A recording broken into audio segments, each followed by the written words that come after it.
ازيكم عاملين ايه؟ النهارده هنتكلم عن الألم النفسي وهو أصلا يعني ايه وأسبابه وإزاي أقدر أتخطاه.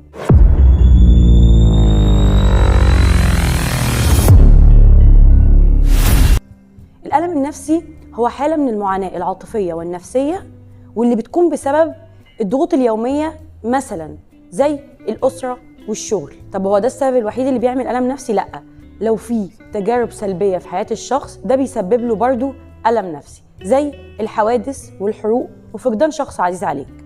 والحالة دي لما الشخص بيوصل لها بتوصل معاه لمرحلة إن هو ما بيقدرش يقوم بالأنشطة اليومية الطبيعية اللي المفروض يعملها زي الشغل أو التعامل مع الناس، لأن صدقوني الألم النفسي أصعب من الألم الجسدي.